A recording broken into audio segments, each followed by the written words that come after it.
एक सेकंड।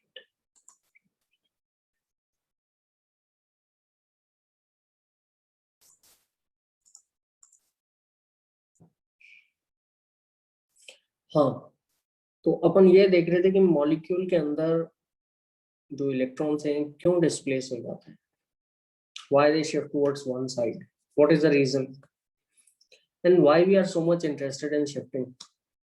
ठीक है, तो उसका जो रीजन है बेटा, अपन ने देखा था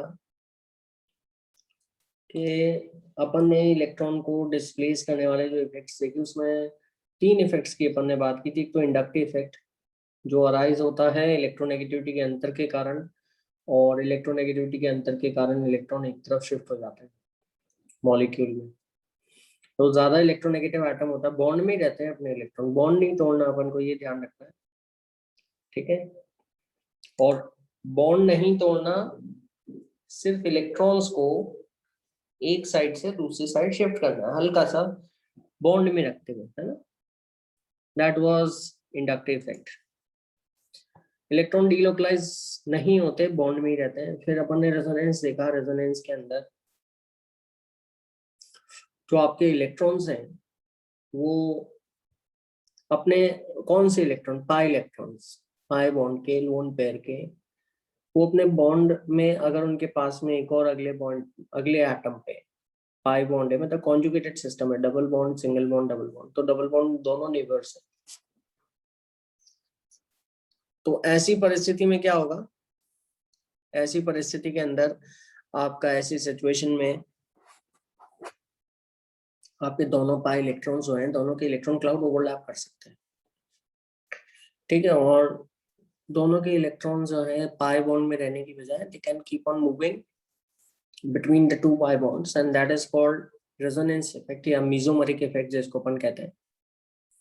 जो रेजोनेंस इलेक्ट्रॉन देता हो उसको अपन प्लस एम इफेक्ट वाला बोलेंगे, लोन पेयर वाले एटम, और जो रेजोनेंस से लेता हो उसको माइनस एम वाला बोलेंगे।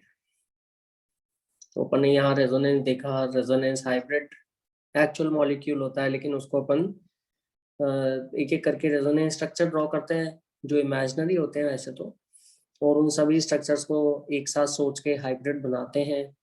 हाइब्रिड में सभी के मिले जुले कैरेक्टरिस्टिक होंगे। ये कुछ रेजोनेंस स्ट्रक्चर्स, फिर ये एरोमेटिक कंपाउंड, रेजोनेंस का कुछ एप्लीकेशन है, ये अपन ने देखा। ठीक है, फिर आज अपन को एक नया इफेक्ट स्टार्ट करना है, ये है हाइपर कॉन्जुगेशन। ठीक है, इसको नो बॉन्ड रेजोनेंस के नाम से भी जाना जाता है। ये कहाँ कहाँ पर होता है और कैसे होता है, ये अपन को देखना है। मतलब एक्चुअल में ये एक फिनोमिना है जिसके कारण इलेक्ट्रॉन मॉलिक्यूल के अंदर डिस्प्लेस हो जाता है। लेकिन हर फिनोमिना में अपन को ये ध्यान रखना है कि किस तरह के इलेक्ट्रॉन से वो रिलेटेड है। जैसे इंडक्टिव इफेक्ट जो है वो सिग्मा बॉन्ड के इलेक्ट्रॉन पे लगने वाला इफेक्ट है, इलेक्ट्रोनेगेटिविटी के कारण वो अराइज होगा, और इलेक्ट्रॉन सिग्मा बॉन्ड में रहकर हल्का सा इधर या इधर शिफ्ट हो जाएंगे जिधर इलेक्ट्रोनेगेटिव एटम होगा। बस अपने बॉन्ड छोड़ के नहीं जाएंगे इलेक्ट्रॉन। रेजोनेंस में डीलोकलाइजेशन ज्यादा होता है, लेकिन रेजोनेंस के लिए अपन को कॉन्जुगेशन मिलता रहना चाहिए, है ना। कॉन्जुगेशन होता है डबल बॉन्ड, फिर सिंगल बॉन्ड, फिर यहाँ पर ट्रिपल बॉन्ड या डबल बॉन्ड हो जाए तब होगा। ठीक है, अब अपन देखते हैं हाइपर कॉन्जुगेशन। हाइपर कॉन्जुगेशन जो होता है,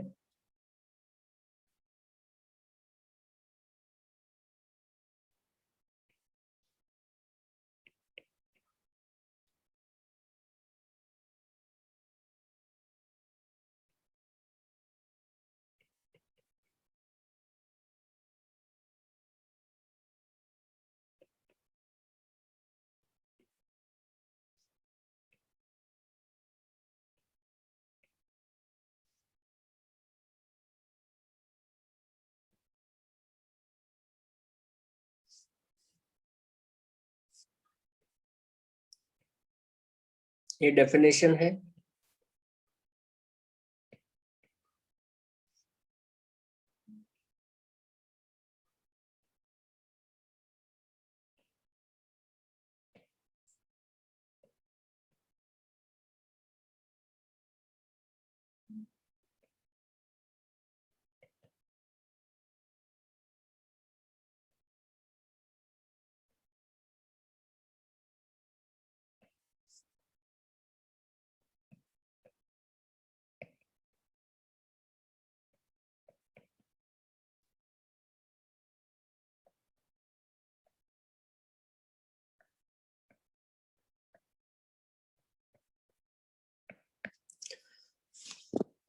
दिख रही है डेफिनेशन? हाइपर कॉन्जुगेशन क्या है ना? तो हाइपर कॉन्जु अपन इलेक्ट्रॉनिक डिस्प्लेसमेंट इफेक्ट पढ़ रहे हैं, है ना बेटा? तो अपन ने ये देखा हाइपर कॉन्जुगेशन डीलोकलाइजेशन है इलेक्ट्रॉन का, जो इलेक्ट्रॉन को डिस्प्लेस कर देता है, जिसमें इलेक्ट्रॉन डिस्प्लेस हो जाते हैं। कौन से इलेक्ट्रॉन डिस्प्लेस होते हैं, कौन से का डीलोकलाइजेशन है, ये अपन को देखना है। तो ये जो डीलोकलाइजेशन है आपका, ये CH बॉन्ड के इलेक्ट्रॉन्स का डीलोकलाइजेशन है। सिग्मा बॉन्ड के, जो सिग्मा बॉन्ड होगा कार्बन हाइड्रोजन बॉन्ड के जो इलेक्ट्रॉन्स हैं सिग्मा बॉन्ड के, उनका डीलोकलाइजेशन है। ठीक है, साथ वाले पाई बॉन्ड के साथ। ठीक है, साथ वाले पाई बॉन्ड के साथ या साथ वाले p ऑर्बिटल के साथ। ठीक है, हाँ अंशिका बेटा, good evening, welcome to the just we started with hyperconjugation. तो मैं अनवी को यही बता रहा था कि हाइपर कॉन्जुगेशन क्या है, डीलोकलाइजेशन है इलेक्ट्रॉन्स का। कौन से इलेक्ट्रॉन्स का? सिग्मा बॉन्ड के इलेक्ट्रॉन्स का। CH बॉन्ड जो होता है ना, carbon hydrogen bond, sigma bond, उसके इलेक्ट्रॉन्स का डीलोकलाइजेशन है। मतलब वो इलेक्ट्रॉन जो है CH बॉन्ड के इलेक्ट्रॉन, वो अपने बॉन्ड में ना रह के थोड़ा इधर उधर हो जाएंगे, जिसको अपन डीलोकलाइजेशन कह रहे हैं। कि कहाँ पर साथ में कुछ जगह भी होनी चाहिए जिसमें डीलोकलाइज होंगे। किसके साथ उनका डीलोकलाइजेशन होगा? तो सिग्मा CH बॉन्ड के इलेक्ट्रॉन्स का डीलोकलाइजेशन होगा आपका, अगर एल्कीन है तो पास वाले पाई बॉन्ड के साथ लिखा है मैंने, या पास वाले p ऑर्बिटल के साथ, खाली p ऑर्बिटल, जो कि आपको मिलता है कार्बोकेटायन में। कार्बोकेटायन में C+ होता है ना, 3 बॉन्ड होते हैं, C+ होता है, और एक्चुअल में एक p ऑर्बिटल होता है। समझ आ गया? p ऑर्बिटल रहेगा जो खाली होता है, तो वो C+ रहेगा। तो उसमें ये CH बॉन्ड के जो इलेक्ट्रॉन है, ये कैटायन है मान लीजिए, और कैटायन के पास वाला जो CH बॉन्ड है, इसके इलेक्ट्रॉन इस कैटायन के साथ डीलोकलाइज हो जाते हैं। कैटायन मतलब खाली जगह, empty space, empty p orbital, तो वो डीलोकलाइज हो जाएंगे। इस फिनोमेना को अपन हाइपर कॉन्जुगेशन कहते हैं। ये आप फ्री रेडिकल में भी ये देखने को मिलता है। फ्री रेडिकल में भी p ऑर्बिटल होता है, जिसमें आपका एक अनपेड इलेक्ट्रॉन आता है, सिंगल इलेक्ट्रॉन होता है, और वो p ऑर्बिटल कहलाता है आपका। ठीक है, तो हाइपर कॉन्जुगेशन की डेफिनेशन मैंने लिखवाई दी है आपको, कि it is a delocalisation of loose electrons, sorry, it is a delocalization of electrons of sigma CH bond with adjacent pi bond। ठीक है, adjacent की स्पेलिंग थोड़ा सा सही करनी है, गलत लिख दी मैंने।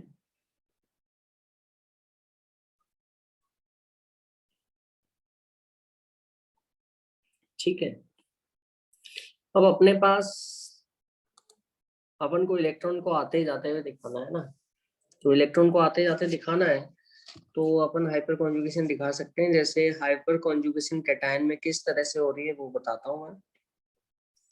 हाइपर कॉन्जुगेशन इन कैटायन C+, ठीक है, कैसी होती है? तो यहाँ पे मैंने क्या करा, कैटायन जहां पर है ना, उसके पास वाले CH बॉन्ड को देखा। ये देखो, ये कैटायन है, और ये वाले जो मैंने CH बॉन्ड है, ये हाईलाइट कर रखे हैं, एक्सपैंड करके लिखे, है ना। इसको अपन अल्फा कार्बन कहेंगे, अल्फा कार्बन एटम, जो कार्बोकैटायन से डायरेक्टली कनेक्टेड कार्बन है, और इस पे जुड़े अल्फा हाइड्रोजन्स कहलाएंगे, अल्फा कार्बन के हाइड्रोजन्स। समझ में आ गया? क्लियर है? तो ये वाले इलेक्ट्रॉन्स जो हैं, ये हिस्सा लेंगे आपका हाइपर कॉन्जुगेशन में, और इनमें अपन किस तरह से हाइपर कॉन्जुगेशन करेंगे, ये थोड़ा सा अपन को देखना पड़ेगा। ठीक है, तो अपन क्या करते हैं, बारी बारी से 3 CH बॉन्ड है, टर्न बाय टर्न अपन एक एक करके तीनों CH बॉन्ड के जो इलेक्ट्रॉन्स हैं उनको अपन हिस्सा दिलवा सकते हैं हाइपर कॉन्जुगेशन में। तो इन इलेक्ट्रॉन्स को मैं इस एरो को तो हटा रहा हूँ, अब समझ में आ गया आपको alpha carbon. Most of the students गलती ये करते हैं जिसपे प्लस होता है उसी को अल्फा कहते हैं। कार्बोकेटाइन के पास वाला कार्बन अल्फा होगा। तो ये इलेक्ट्रॉन्स जो है खाली पी ऑर्बिटल है यहाँ पर, तो मान लीजिए इसने खींच लिए, और ऐसा अगर होता है तो अपन इस तरह से स्ट्रक्चर लिखेंगे। देखो यहाँ H+ लिख दिया मैंने, लिख रहा है। यहाँ डबल बॉन्ड आ चुका है क्योंकि वो जो इलेक्ट्रॉन थे वो अब ऐसे आ चुके हैं, और ये जो CH2 जिसपे प्लस था उसके बॉन्ड पूरे हो चुके हैं, तो अब यहाँ प्लस नहीं रहेगा बल्कि H पे प्लस आ चुका है। दिख रहा है आपको? H पे प्लस आ गया क्योंकि उसके इलेक्ट्रॉन अब यहाँ बॉन्ड में कार्बन कार्बन डबल बॉन्ड बनाने में इन्वॉल्व हो गए। इसी तरह से अगर अपन देखेंगे तो दूसरे हाइड्रोजन भी यही कर सकते हैं। और ऐसा करके मैं क्या शो करना चाह रहा हूँ, मैं ये दिखाना चाह रहा हूँ बेटा कि ये जो CH बॉन्ड के जो इलेक्ट्रॉन्स हैं ये बारी बारी से साथ वाले कार्बोकेटाइन के साथ डिलोकलाइज हो रहे हैं, है ना। अपन यहाँ पे स्ट्रक्चर लिख रहे हैं स्केच बना के, तो इसलिए एक एक करके लिख रहे हैं। एक्चुअल में तो क्या होगा, एक्चुअल में तो सारे इलेक्ट्रॉन डिलोकलाइज रहेंगे। और किस इलेक्ट्रॉन के डिलोकलाइजेशन की बात कर रहा हूँ? CH बॉन्ड के इलेक्ट्रॉन के डिलोकलाइजेशन की बात कर रहा हूँ, ठीक है। तो ये ऐसे दिखा दिया। अच्छा, इसमें आपको एक बात और मालूम चल रही है कि बीच में अगर आप देखोगे तो कोई बॉन्ड नहीं दिख रहा कार्बन हाइड्रोजन के बीच में, और इस कारण से हाइपर कॉन्जुगेशन को नो बॉन्ड रेजोनेंस कहा जाता है। समझ आ गया बच्चों? नो बॉन्ड रेजोनेंस क्यों कहा गया है? क्योंकि अगर आप इसमें एक एक स्ट्रक्चर देखेंगे तो उसमें आपको दिख रहा है कि there is no hydrogen, no bond between the carbon and hydrogen, because that the electron pair जो कार्बन हाइड्रोजन के बीच में था that has been taken away by the empty p orbital which is on the adjacent carbon। यहाँ पे empty p orbital है। समझ में आ गया? अब एक्चुअल स्ट्रक्चर क्या होगा, क्या सही में कोई बॉन्ड नहीं है? ठीक है। और देखो एक्चुअल एक स्ट्रक्चर को देखते हो तो उसमें बॉन्ड नहीं है, लेकिन एक्चुअल स्ट्रक्चर तो अपन जानते हैं सभी स्ट्रक्चर्स का मिला जुला फॉर्म होगा। और उसमें अपन क्या करेंगे, अपन ठीक है ऐसे कर देते हैं, अपन सबका एवरेज लेंगे और देखेंगे कि यहाँ पे पार्शियल बॉन्ड है। और इससे अपन को मालूम चल रहा है कि जो इलेक्ट्रॉन जो प्लस यहाँ पर था उसको बारी बारी से इलेक्ट्रॉन मिले CH बॉन्ड के, तो वो कभी इधर आया कभी इधर आया, है ना। एक एक बार अपन ने करके बनाया, एक्चुअल स्ट्रक्चर सभी का एवरेज होगा तो प्लस का हाइड्रोजन पे डिस्ट्रीब्यूट हो गया। अपन यहाँ ये भी कह सकते हैं कि अल्फा हाइड्रोजन है, कार्बोकेटाइन के वाले खुद के हाइड्रोजन नहीं, उसके पास वाले हाइड्रोजन जो हाइपर कॉन्जुगेशन में हिस्सा लेंगे। समझ आया? और ये हाइपर कॉन्जुगेशन में डीलोकलाइजेशन है सिग्मा पी। समझ आया कि नहीं आया अनवी, अंशिका? सिग्मा पी कॉन्जुगेशन है ये।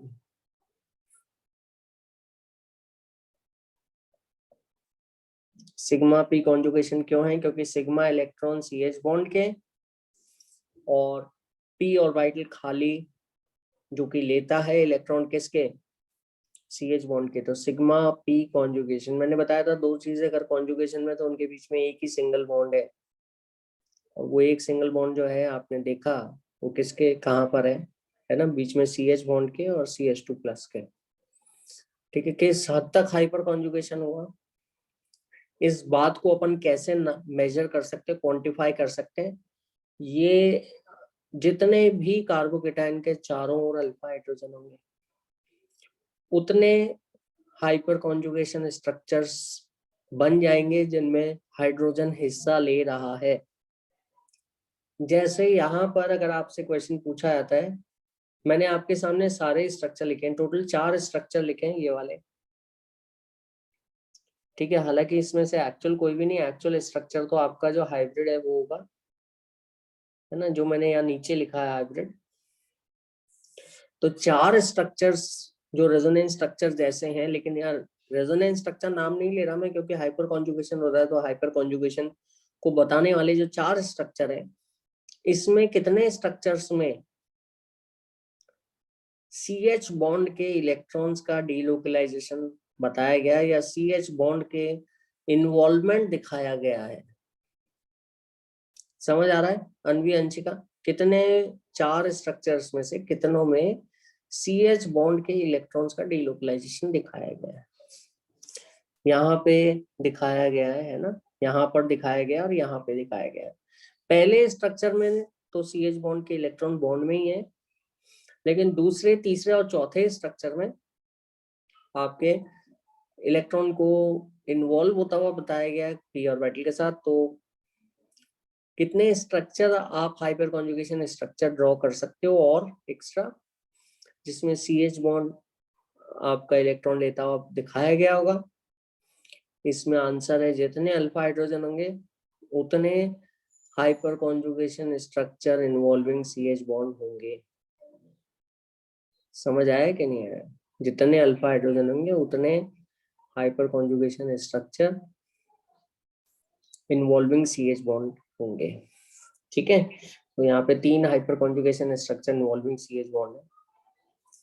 समझ गए? क्लियर? तो ये अपन ने देखा। इसी तरह से अगर अपन देखें तो इससे एक तरह से ये पता पड़ रहा है कि ये जो कार्बोकेटायन है 2 इफेक्ट से स्टेबलाइज हो रहा है। एक तो यहाँ पे इंडक्टिव इफेक्ट, मिथाइल का इंडक्टिव इफेक्ट लगेगा, प्लस आई इफेक्ट, और ये जो CH बॉन्ड के इलेक्ट्रॉन जो दिए जा रहे हैं इसको अपन प्लस H इफेक्ट कहेंगे, प्लस हाइपर कॉन्जुगेशन इफेक्ट। जो कार्बोकेटायन को इलेक्ट्रॉन दिए जा रहे हैं, अब ये जो इलेक्ट्रॉन है जितने ज्यादा दिए जाएंगे उतना ज्यादा कार्बोकेटायन को इलेक्ट्रॉन मिल जाएंगे, उतना ही वो स्टेबल हो जाएगा। तो हाइपर कॉन्जुगेशन से कार्बोकेटायन की स्टेबिलिटी बढ़ती है, और हाइपर कॉन्जुगेशन कितना होगा, कम होगा, ज्यादा होगा, उसको नापने के लिए आप अल्फा हाइड्रोजन गिन लोगे। कार्बोकेटायन के पास वाले कार्बन के, जस्ट पास वाले कार्बन के अल्फा हाइड्रोजन। ठीक है, जितना ज्यादा हाइपर कॉन्जुगेशन होगा उतना ज्यादा स्टेबिलिटी होगी। हाइपर कॉन्जुगेशन इंडक्टिव इफेक्ट से ज्यादा पावरफुल है, लेकिन रेजोनेंस से कम इफेक्टिव है, क्योंकि रेजोनेंस में तो पूरे पाई इलेक्ट्रॉन का डीलोकलाइजेशन होता है। ठीक है, समझ आया? अनवी, अंशिका बताओ अब मेरे को, इसमें कोई डाउट? बेसिक थ्योरी एक बार अपन ने जस्ट स्टार्टिंग के लिए किया है।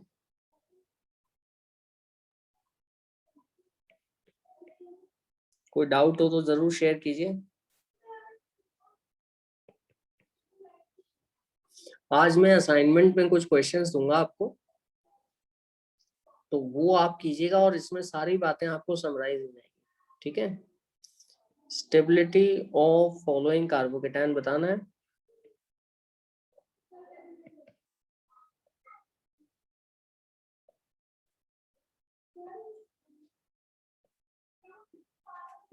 ठीक है, स्टेबिलिटी ऑर्डर बताना है आपको। इसके अंदर एक तो हो गया आपका CH3+, दूसरा हो गया आपको CH2 इथाइल कैटायन। ठीक है, तीसरा हो गया आपका आइसोप्रोपाइल कैटायन,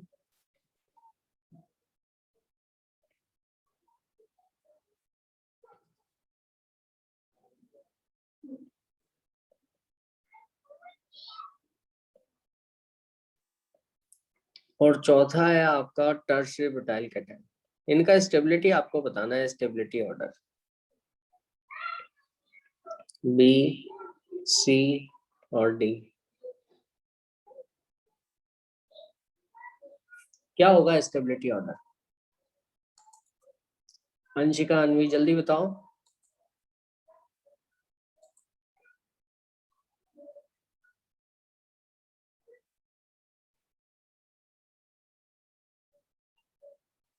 अनवी, आवाज आ रही है? Yes sir. बताओ मेरे को। क्या सबसे ज्यादा स्टेबल कौन होगा, सबसे कम स्टेबल कौन होगा? हाइपर कॉन्जुगेशन समझ में आ गया अंशिका? कोई दिक्कत? जल्दी बताओ।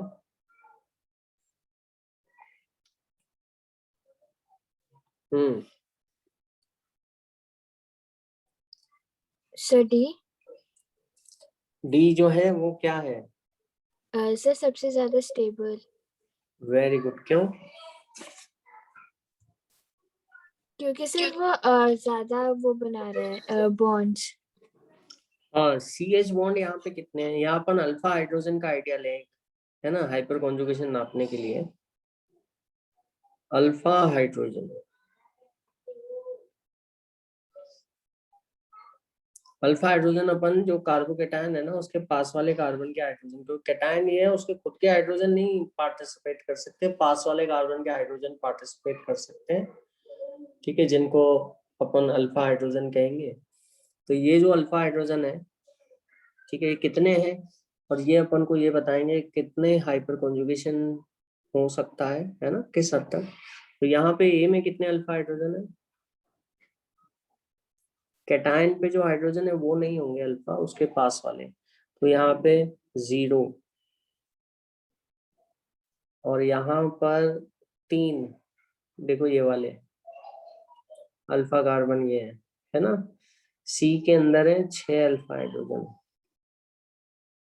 ये अल्फा कार्बन है, ये भी अल्फा कार्बन है, और डी में है alpha carbon alpha carbon alpha carbon, 9 alpha hydrogen है। समझ गए?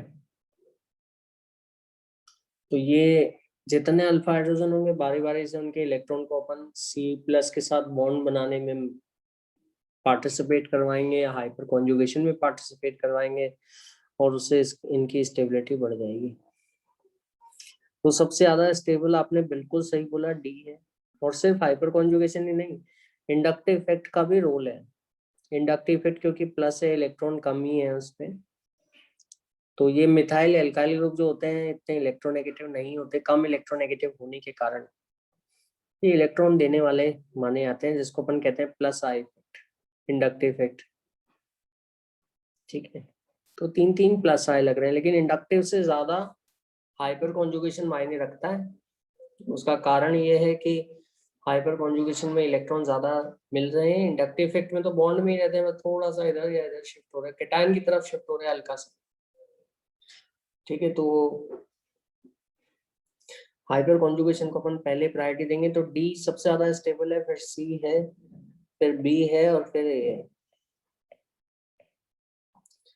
कारण क्या है कि हाइपर कॉन्जुगेशन इफेक्ट बढ़ता आ रहा है, हाइपर कॉन्जुगेशन इफेक्ट इंक्रीजेस, है ना। दूसरा कारण ये है, हाइपर कॉन्जुगेशन इफेक्ट क्यों बढ़ रहा है, क्योंकि अपन अल्फा हाइड्रोजन नाप सकते हैं, उसको गिन कर बता सकते हैं कि हाइपर कॉन्जुगेशन ज्यादा होता है। और दूसरा अपन कह सकते हैं यहाँ पर इधर से ए से डी पे जाने में आपका इंडक्टिव इफेक्ट, जो इलेक्ट्रॉन दे रहे हैं एल्काइल ग्रुप्स वो भी बढ़ रहे हैं, जिससे कैटायन को इलेक्ट्रॉन मिलेंगे तो उसका प्लस चार्ज कम हो जाएगा और वो स्टेबल हो जाएगा। लेकिन हाइपर कॉन्जुगेशन को पहले प्रायोरिटी दी जानी है, क्योंकि वो ज्यादा इंपॉर्टेंट इफेक्ट है, ज्यादा असरदार है। समझ गए अंशिका, अनवी?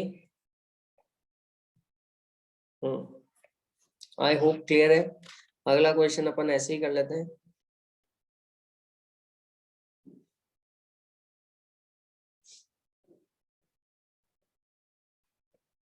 इस तरह का क्वेश्चन जेई में आया था।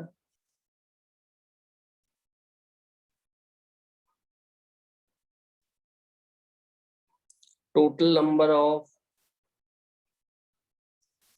हाइपर कॉन्जुगेशन स्ट्रक्चर्स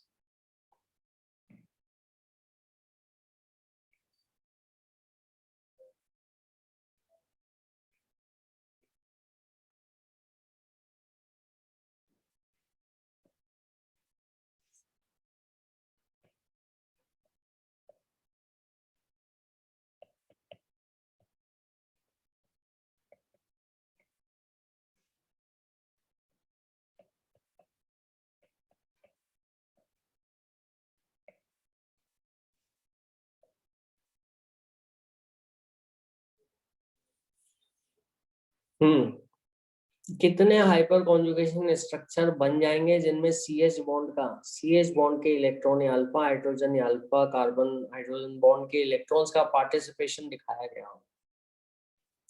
सवाल समझ में आ गया अंशिका, अनवी?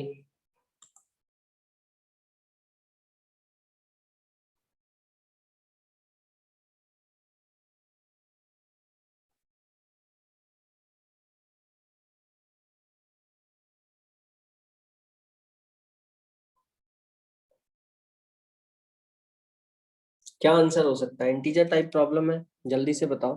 अंशिका, अनवी बताओ जल्दी, क्या आंसर आ रहा है?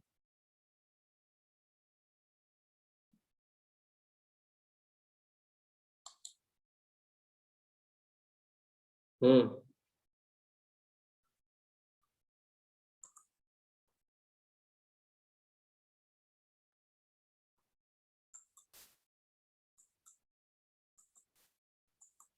अंशिका, क्या आंसर आ रहा है? बताओ सर जरा। नहीं आ रहा है। नहीं आ रहा, कोई बात नहीं, कोई बात नहीं, बस आपको बताना है नहीं आ रहा। देखो, जैसे अपन ने देखा था ना कि अगर कैटायन है, मैं एक स्ट्रक्चर लिख रहा हूँ ऊपर जो लिखा था मैंने, और ये कैटायन है और इसके पास वाले कार्बन पे हाइड्रोजन है ना, अगर तो ये हाइड्रोजन अल्फा कार्बन कहलाता है, जो कैटायन से डायरेक्टली कनेक्टेड है, कैटायन वाला नहीं, कैटायन की जस्ट पास वाला। और ये अपने इलेक्ट्रॉन ऐसे देगा, इसके इलेक्ट्रॉन कैटायन के खाली, कैटायन मतलब खाली पी ऑर्बिटल है यहाँ पर, आप इसको ऐसे भी दिखा सकते हैं। ये इलेक्ट्रॉन इस पे आ जाएंगे और बॉन्ड बना लेंगे इसके साथ, ठीक है।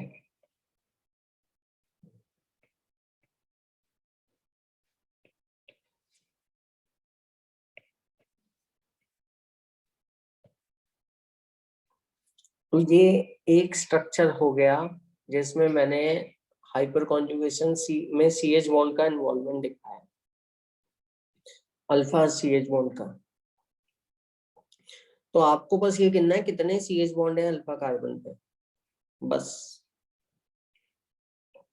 जितने सी एच बॉन्ड होंगे उतने हाइपर कॉन्जुगेशन स्ट्रक्चर बन जाएंगे जिसमें सी एच बॉन्ड हिस्सा लेता हुआ बताया गया। तो यहाँ ये सी एच है, दो सी एच बॉन्ड है ना। यहाँ पर देखो एक लाइन दिख रही है आपको निकलती हुई, तो मतलब तीन सी एच बॉन्ड है, ठीक है। और यहाँ पर एक सी एच बॉन्ड है, समझ गए? आपको कैटायन के जस्ट कनेक्टेड कार्बन देखना है जिन, और उन पे जुड़े हाइड्रोजन देखने हैं। बॉन्ड लाइन स्ट्रक्चर में हाइड्रोजन गिनने में गलती हो सकती है ना। बस आपको इतना सा ध्यान रखना है कि जितने लाइनें दिख रही है उस पॉइंट से, वो तो कार्बन कार्बन बॉन्ड है, और जो नहीं दिख रहा, चार बॉन्ड बनाता है कार्बन, वो कार्बन हाइड्रोजन बॉन्ड है, मतलब उतने हाइड्रोजन प्रेजेंट है। तो यहाँ पर कितने अल्फा हाइड्रोजन हुए अंशिका?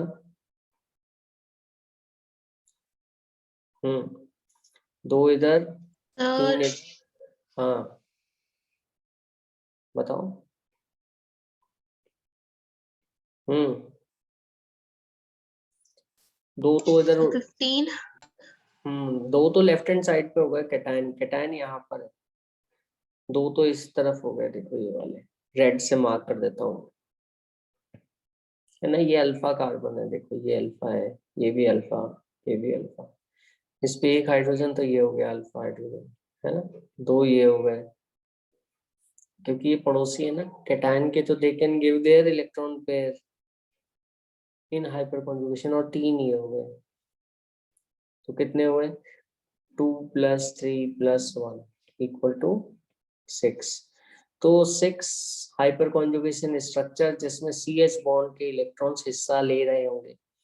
6 में कैसे बनाओगे? एक बार इस हाइड्रोजन, एक बार इस हाइड्रोजन, बारी बारी से सारे हाइड्रोजन के बॉन्ड एक एक करके आप इस सी, जो बीच में जो C+ है ना, उसके साथ डबल बॉन्ड बनता हुआ दिखा सकते हैं। तो उससे आपको पता लग जाएगा कि हाँ, ठीक है, कि ये इस तरह से डीलोकलाइज हो गया। समझ आ गया? क्लियर है ये बात? कोई डाउट इसमें? अंशिका बताओ। अनवी। एक बार आप एक्सप्लेन कर सकते हो कि हमें कैसे पता चलेगा कि केटायन है या फिर एनायन है? हाँ देखो, ये है कि जैसे यहाँ पर कार्बन है, इस पे अल्फा कार्बन कोई भी नहीं है, पास में कोई कार्बन नहीं है। जैसे ये कार्बन है तो ये अल्फा कार्बन है। अब इसके जो हाइड्रोजन्स हैं उसके इलेक्ट्रॉन को अपन केटायन से बॉन्ड बनवाते हैं, है ना। सी एच बॉन्ड के जो अल्फा कार्बन पे जो कार्बन हाइड्रोजन बॉन्ड है उसके इलेक्ट्रॉन्स को बॉन्ड बनवाते हैं, जैसा कि अपन को यहाँ दिख रहा है, देखो ऐसे। ठीक है, अब कितने, यहाँ पे एक हाइड्रोजन है, यहाँ दूसरा है, और ये तीसरा है। तो अपन ने क्या करा, सबको एक साथ तो कर नहीं सकते, बारी बारी से टर्न बाय टर्न अपन ने एक एक हाइड्रोजन के इलेक्ट्रॉन को हाइपर कॉन्जुगेशन या डीलोकलाइज करवाया, केटायन की तरफ भेजा।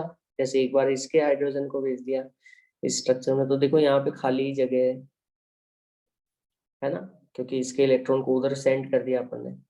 एक बार इस अल्फा हाइड्रोजन को भेजा इधर वाले को, एक बार इसको भेजा, तो उससे क्या होगा कि आपके अलग अलग हाइपर कॉन्जुगेशन स्ट्रक्चर्स बन जाएंगे। ठीक है, तो आपको बस effectively you have to count the number of alpha hydrogens. Alpha hydrogen count कर लोगे तो आपको पता लग जाएगा कि कितने हाइपर कॉन्जुगेशन स्ट्रक्चर बन पाएंगे। बस इतनी सी बात है। अल्फा हाइड्रोजन कौन से हाइड्रोजन है, जिसपे कार्बन प्लस है वो नहीं, उसके पास वाले। तो कितने हाइड्रोजन है यहाँ पे, 6 हाइड्रोजन है, तो 6 स्ट्रक्चर्स हैं जिसमें हाइपर कॉन्जुगेशन होता हुआ, जिसमें सी एच बॉन्ड का इन्वॉल्वमेंट होता हुआ दिखेगा। समझ में आया अंशिका, अनवी? Yes sir. अंशिका समझ में आया बेटा? Yes sir. इसको बेटा अपन उसमें एल्कीन्स और फ्री रेडिकल्स में भी कर सकते हैं। तो बस इस बड़ा सिंपल है, आपको अल्फा हाइड्रोजन काउंट करने में बस, ज्यादा अल्फा हाइड्रोजन तो ज्यादा हाइपर कॉन्जुगेशन, है ना। और हाइपर कॉन्जुगेशन से स्टेबिलिटी आती है किसको, कार्बोकेटायन को, क्योंकि कार्बोकेटायन को इलेक्ट्रॉन मिल जाते हैं सी एच बॉन्ड के, जिससे वो स्टेबल हो जाता है। जितने ज्यादा सी एच बॉन्ड के इलेक्ट्रॉन होंगे उसके पास वाले कार्बन पे, है ना, ठीक है, वो उस केटायन को उतना ही स्टेबल करेंगे और उतना ही ज्यादा हाइपर कॉन्जुगेशन होगा। समझ गए? जैसे, अच्छा, ये हाइपर कॉन्जुगेशन जो है ये फ्री रेडिकल में भी होता है। जैसे फ्री रेडिकल है अपना CH3 रेडिकल। तो अनवी यहाँ पर कितने अल्फा हाइड्रोजन है, यहाँ पे रेडिकल है, देखो रेडिकल मतलब क्या होता है, एक अकेला सिंगल इलेक्ट्रॉन, ये p ऑर्बिटल है, उसको अपन रेडिकल कहते हैं ना, फ्री रेडिकल कहा जाता है। तो यहाँ पे कितने अल्फा कार्बन है, बताओ।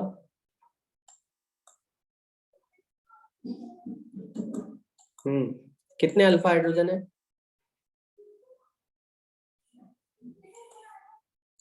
सर बताओ दो। तो।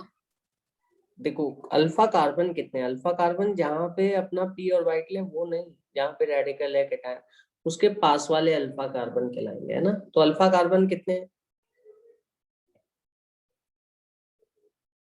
सर 1। अल्फा कार्बन ध्यान से देखो तो है ही नहीं, जहां पे रेडिकल है ना वो नहीं बेटा, उसके पास वाला, उसके चारों ओर के।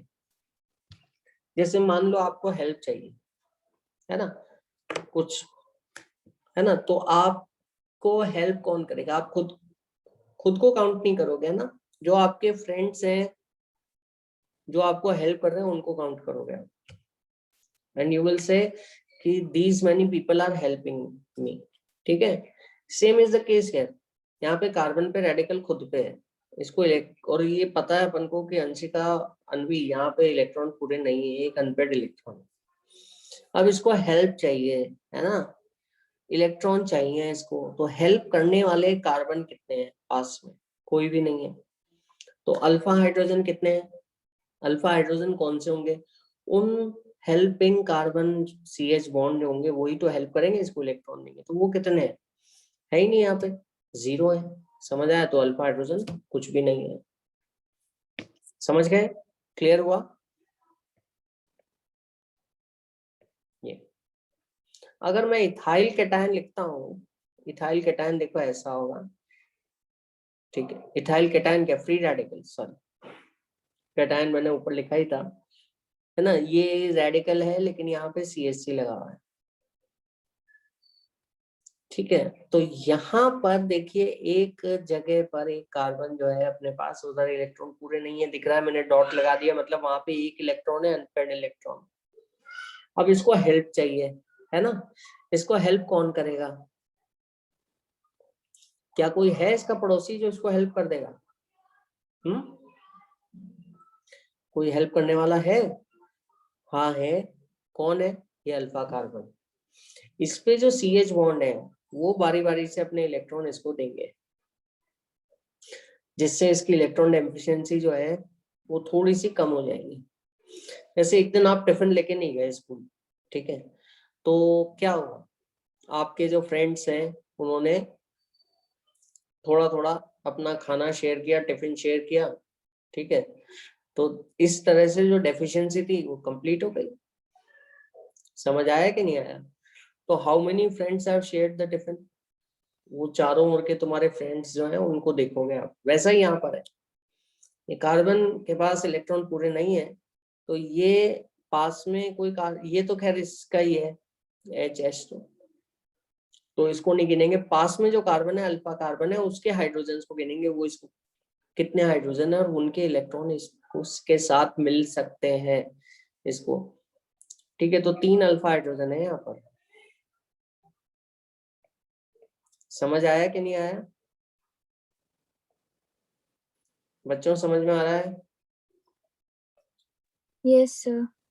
ओके, तो कैसे अपन दिखाएंगे, है ना। जैसे आपने एक दिन आप टिफिन लेके नहीं गए and your friends have shared the tiffin with you, ठीक है, तो मैं क्या करता हूँ, मैं फोटो क्लिक कर लेता हूँ कि एक बार ये वाला फ्रेंड दे रहा है आपको, फ्रेंड आपके 4 फ्रेंड हैं, तो एक फ्रेंड ने आपको शेयर किया टिफिन, फिर दूसरे फ्रेंड ने किया, तीसरे फ्रेंड ने किया, बारी बारी से।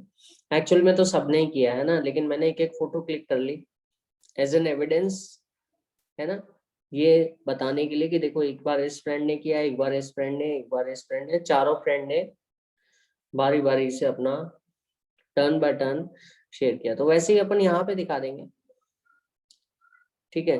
तो CH2 है, C रेडिकल है, ठीक है, यहाँ पे CH बॉन्ड है, CH बॉन्ड, CH बॉन्ड, इस तरह से लिखा है अभी। तो एक बार इसको शेयर करता हूँ, बता देता हूँ।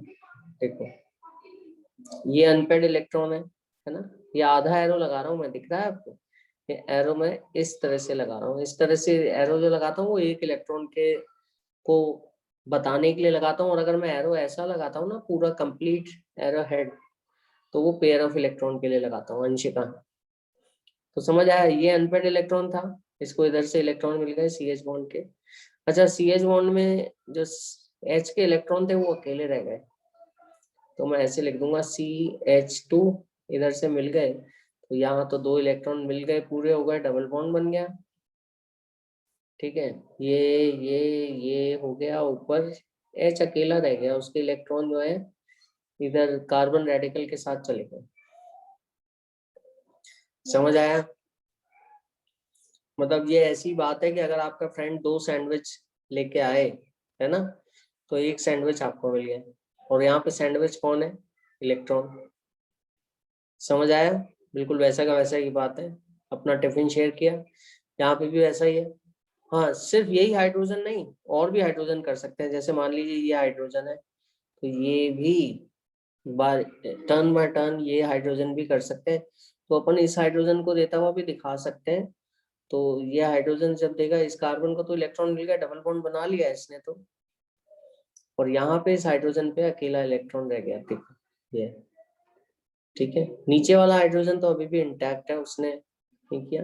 या फिर एक बार नीचे वाले हाइड्रोजन को इलेक्ट्रॉन देता हुआ दिखा सकते हैं अपन, CH2 double bond CH H, और ये, तो यहाँ पे तो कितने अल्फा हाइड्रोजन थे अपने पास? 3 अल्फा हाइड्रोजन थे जो फ्री रेडिकल के पास में थे, है ना। पास वाले कार्बन, अल्फा कार्बन के हाइड्रोजन 3 थे और वो तीनों ही बारी बारी से अपने इलेक्ट्रॉन्स कंट्रीब्यूट करेंगे इसकी तरफ, इसको स्टेबल बनाने में। इस फिनोमेना को अपन हाइपर कॉन्जुगेशन कह रहे हैं। तो जैसा कि मैंने डेफिनेशन में आपको लिखवाया था कि हाइपर कॉन्जुगेशन है क्या, ये डीलोकलाइजेशन है। डीलोकलाइजेशन इलेक्ट्रॉन्स का, कौन से इलेक्ट्रॉन्स का? सिग्मा बॉन्ड CH बॉन्ड के इलेक्ट्रॉन्स का, सिंगल बॉन्ड के। किसके साथ, कहाँ पे जा रहे हैं वो इलेक्ट्रॉन, किसके साथ डिस्ट्रीब्यूट हो रहे हैं? खाली p ऑर्बिटल के साथ, पाई बॉन्ड के साथ एल्कीन में, p ऑर्बिटल के साथ एक कार्बोकेटायन या फ्री रेडिकल में। ये हाइपर कॉन्जुगेशन कहलाएगा। तो आई होप ये क्लियर है बिल्कुल। जितना हाइपर कॉन्जुगेशन का असर को नापने के लिए अपन अल्फा हाइड्रोजन काउंट करेंगे, ठीक है। इसी तरह से तो अपन कह सकते हैं। हाँ, लेकिन हाइपर कॉन्जुगेशन से ज्यादा रेजोनेंस होता है। रेजोनेंस जैसे अगर मैं आपको कहता हूँ कि ये CH2 रेडिकल है, ठीक है, यहाँ पर, तो यहाँ पे भी ये जो अनपेड इलेक्ट्रॉन है, ये इसको इलेक्ट्रॉन मिल जाएंगे और डीलोकलाइज हो जाएगा। लेकिन आप ध्यान दीजिए कि कौन से इलेक्ट्रॉन मिल रहे हैं इसको, ये देखिए, आप गौर कीजिए। आप यहाँ पे जस्ट ट्राई टू कॉन्सेंट्रेट। यहाँ पे जो इसको इलेक्ट्रॉन जो ले रहा है, ये पाई इलेक्ट्रॉन के इलेक्ट्रॉन ले रहा है ना। समझ आया कि नहीं आया? तो यहाँ पे अपना जो स्ट्रक्चर बनेगा, कैसा बनेगा, देखिए CH2, तो ये तो रेजोनेंस कहलाएगी। वो तो ये भी डीलोकलाइजेशन है हाइपर कॉन्जुगेशन की तरह। लेकिन इसमें कौन से इलेक्ट्रॉन मिल रहे हैं? पाई बॉन्ड के। पाई बॉन्ड के लोन पेयर के इलेक्ट्रॉन अगर मिलते हैं तो अपन उसको रेजोनेंस कहते हैं। तो ये जो ब्लू बॉन्ड है, ये अभी अभी बना है ना, और यहाँ पे एक इलेक्ट्रॉन अकेला रह गया। आगे फिर से अगले पे पाई बॉन्ड है, तो ये ऐसे हो गया, ये पाई बॉन्ड के, और ये ऐसे रह गया, है ना।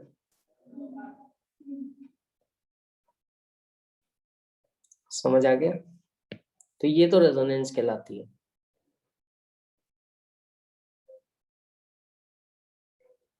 लिख लोगे बाकी के स्ट्रक्चर? अंशिका बताओ बेटा। अनवी? सर इसके टोटल कितने स्ट्रक्चर्स बनेंगे? इसके बेटा ये वाले स्ट्रक्चर्स बनाते जाओ घूम के वापस से, जब तक नहीं आ जाओ। लेकिन ये तो रेजोनेंस बता रहा हूँ, है ना। Okay sir. हो डीलोकलाइजेशन रहा है, लेकिन रेजोनेंस क्यों कह रहा हूँ?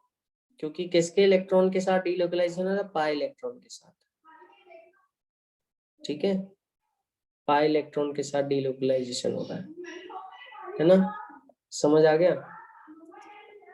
ठीक है, पाई इलेक्ट्रॉन के साथ डीलोकलाइजेशन हो रहा है। तो यहाँ पर मैं इसको रेजोनेंस कह रहा हूँ। और अगर CH बॉन्ड के इलेक्ट्रॉन के साथ डीलोकलाइजेशन होता है तो मैं इसको हाइपर कॉन्जुगेशन कहता हूँ। समझ आ गया?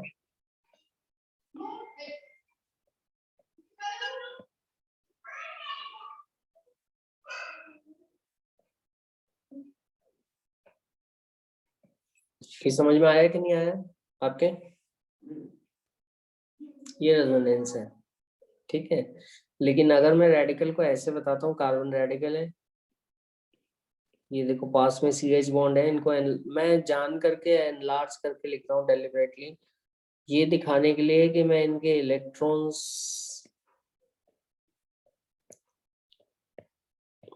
को इस रेडिकल के साथ डीलोकलाइज करवाऊंगा। जैसे एक बार इसको, एक बार इसको, एक बार इसको, एक बार इसको, 9 अल्फा हाइड्रोजन है, तो ये हाइपर कॉन्जुगेशन कहलाएगा। समझ में आ गया बेटा?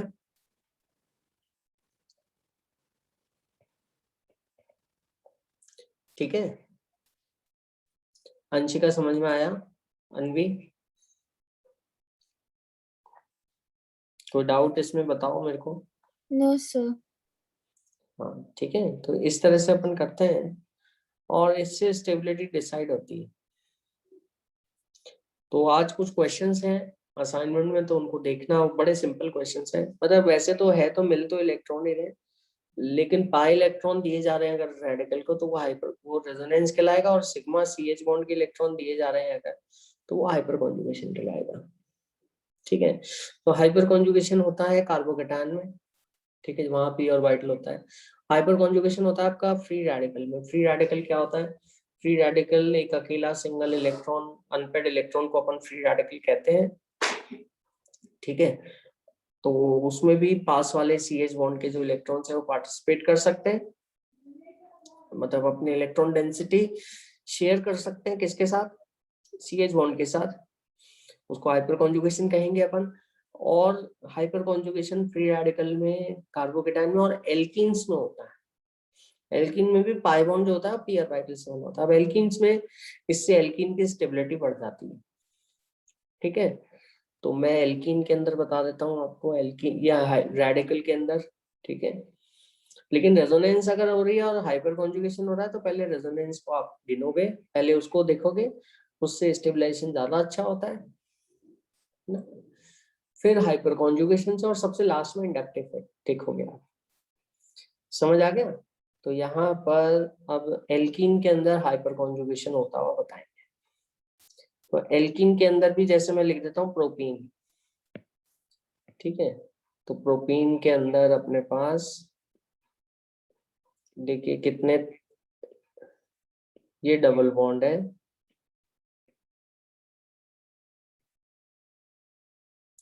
तो डबल बॉन्ड के पास वाले ये अल्फा कार्बन है ना। हाँ, जैसे आप टिफिन नहीं लेके आए तो आपके पास वाले जो आपके फ्रेंड्स हैं वही तो आपको शेयर करवाएंगे अपना टिफिन, वैसे ही उनको अपन अल्फा कार्बन कहेंगे। तो यहाँ पे अल्फा कार्बन, इसके जो पाए, ये जो हाइड्रोजन है, इनकी इलेक्ट्रॉन डेंसिटी अगर डीलोकलाइज हो रही है तो इसको हाइपर कॉन्जुगेशन कहेंगे। यहाँ कितने अल्फा हाइड्रोजन है? 3 अल्फा हाइड्रोजन है अपने पास, और ये बारी बारी से अपने इलेक्ट्रॉन डेंसिटी फाइव एल्कीन को देंगे, है ना। जैसे जिस फिनोमेना को अपन हाइपर कॉन्जुगेशन बोलेंगे, इसको दिखा सकते हैं अपन। कैसे शो करेंगे? मान लीजिए कि इस हाइड्रोजन ने अपने इलेक्ट्रॉन एल्कीन के साथ डीलोकलाइज करवाए। ठीक है, एक एक करके दिखाएंगे अपन, है ना, ताकि अपन को फील आए कि क्या हो रहा है। अच्छा, इस कार्बन को अगर आप देखोगे तो ये पहले से ही दिख रहा है, पहले से ही 4 बॉन्ड बना रहा है ये। ठीक है, ये कार्बन नंबर 1, ये कार्बन नंबर 2, कार्बन नंबर 2 पहले से ही 4 बॉन्ड बना रहा है। तो जब CH बॉन्ड के इलेक्ट्रॉन हाइपर कॉन्जुगेशन करेंगे तो ये 5 बॉन्ड तो बनाएगा नहीं, है ना। किसी ना किसी को हटना पड़ेगा। कौन हटेगा? ये 5 बॉन्ड हट के 1 पे चला जाएगा, उधर खिसक जाएगा, है ना। अगर उधर से इलेक्ट्रॉन आ रहे हैं तो देखिए ये ऐसे हुआ, CH H पे आया प्लस, ये डबल बॉन्ड हुआ, क्योंकि ये इलेक्ट्रॉन जो पहले CH के थे वो अब ऐसे हो गए, डबल बॉन्ड बना लिया है। और इधर CH, अच्छा इधर से पाई इलेक्ट्रॉन को हटाना पड़ेगा क्योंकि 5 बॉन्ड बन जाएंगे, वरना 5 बॉन्ड बनाना पॉसिबल नहीं है। तो what we will do, we will push this carbon on the adjacent, और ये माइनस आ गया। आया कि नहीं आया समझ में? थोड़ा सा प्रैक्टिस करनी पड़ेगी कैसे करना है। अंशिका, अन्वी, समझ में आया? बताओ जरा। Yes sir. ठीक है, वेरी गुड। तो थोड़ा सा प्रैक्टिस कर लेना, बिल्कुल इजीली हो जाएगा, है ना। जैसे आगे अपन देखें इसमें, अच्छा ऐसे सिर्फ ये ऊपर वाला हाइड्रोजन ही नहीं, वो कोई स्पेशल नहीं है, ये काम जो है आपका, ये बीच वाला हाइड्रोजन है, ये भी कर सकता था। तो मैं बीच वाले हाइड्रोजन के इलेक्ट्रॉन डबल बॉन्ड की तरफ भेजता हूँ, है ना। तो यहाँ पे H+ आ गया। ठीक है, बॉन्ड नहीं रहा क्योंकि इसके इलेक्ट्रॉन उधर भेज दिया मैंने, तो वो इलेक्ट्रॉन इधर आ गए, है ना। CH2 माइनस, ये स्ट्रक्चर बन गया। समझ आया? ठीक है, क्लियर। इसी तरह से अभी नीचे वाले हाइड्रोजन की बारी नहीं आई है, उसका टर्न नहीं आया है, तो उसको अपन भेज देंगे। ठीक है, उसको भेज देंगे अपन।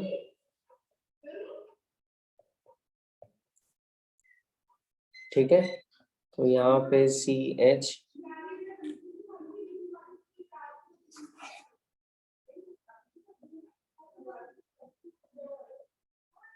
ये ऐसे आ जाएगा। ठीक है, समझ में आया कि नहीं आया? क्लियर हो गया ये?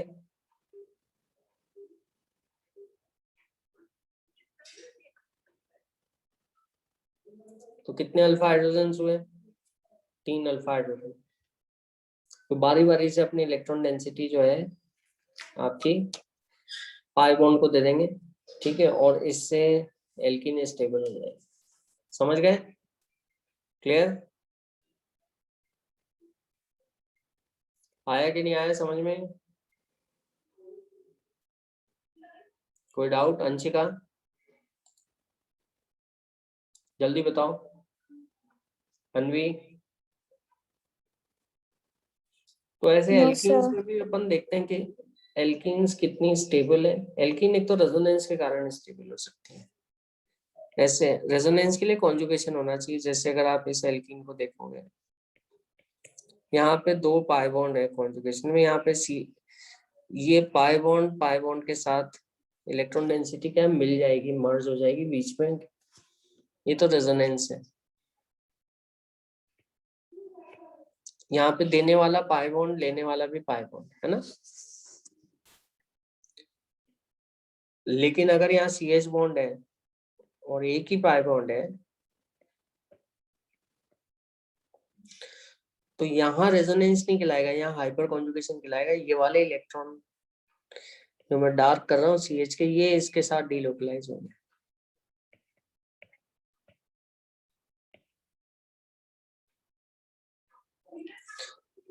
ज्यादा ज्यादा डीलोकलाइजेशन किसका होगा? ज्यादा अच्छा डीलोकलाइजेशन किसका होगा, रेजोनेंस का, हाइपर कॉन्जुगेशन? Sir resonance. हाँ, रेजोनेंस ज्यादा इफेक्टिव होता है ना। फिर उसके बाद हाइपर कॉन्जुगेशन का होगा। समझ आ गया? क्लियर? और हाइपर कॉन्जुगेशन में जितने अल्फा हाइड्रोजन है, ठीक है, उनको आप गिनोगे एल्कीन पर और उस हिसाब से बताओगे कौन स्टेबल है कौन स्टेबल नहीं है। तो हाइपर कॉन्जुगेशन से एल्कीन स्टेबल होती हैं। Stability of the alkenes increases with hyperconjugation, and in order to measure the extent of hyperconjugation, what we will do, we will try to look for the number of alpha hydrogen. More the number of alpha hydrogen, ठीक है, more will be the hyperconjugation, और उतना ही stability रहेगी। आ गया समझ में? Clear हुआ? कोई डाउट? तो जैसे अपन एक क्वेश्चन करते हैं, कंपेयर। तो डबल बॉन्ड के पास वाले कार्बन के हाइड्रोजन देखने हैं आपको, है ना, जिनको आप हाइपर कॉन्जुगेशन करवाओगे।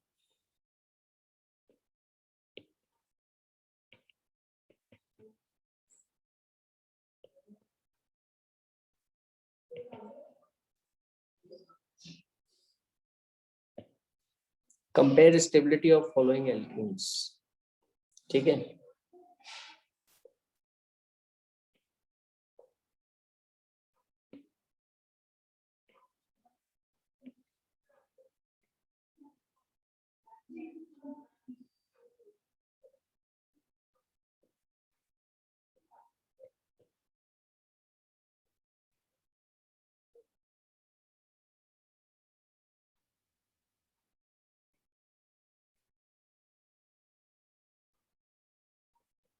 लिख लीजिए क्वेश्चन को।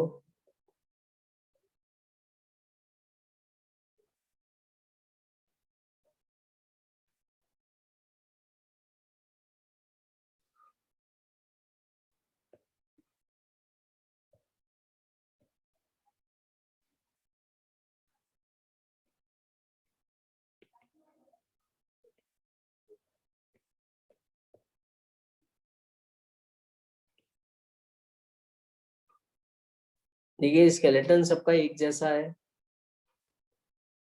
सिर्फ डबल बॉन्ड की जगह मैंने चेंज कर दिया।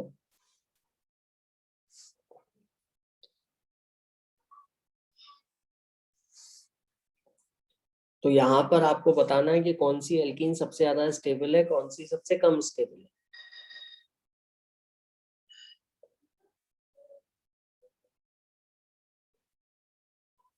समझ में आ गया?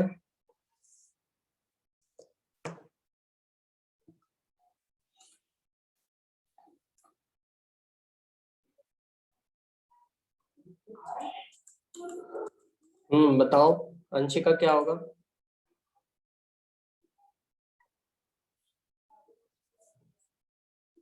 नन्वी बताओ।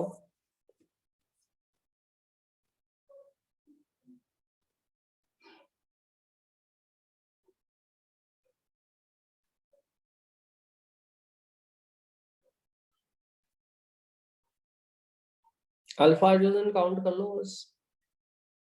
और अल्फा हाइड्रोजन अगर आप काउंट कर लोगे तो आप डबल बॉन्ड वाले कार्बन जो है उनको, उनके हाइड्रोजन मत गिनना, उनके पास वाले कार्बन के हाइड्रोजन गिनना।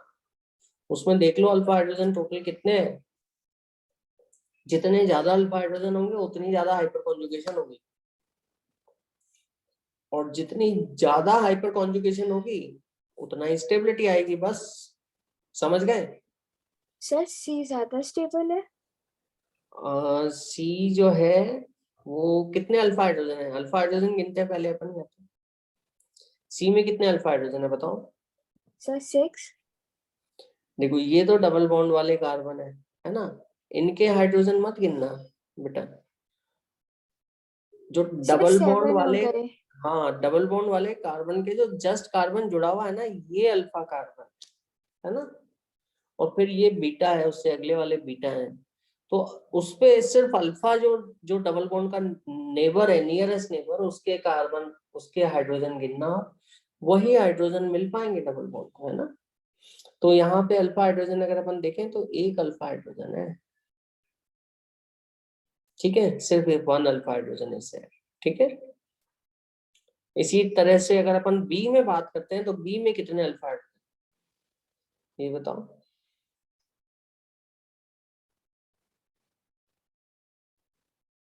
गिनो गिनो गिनो, कोई कोई टेंशन नहीं, गलती हो जाए कोई कोई चिंता नहीं करनी है अपन को।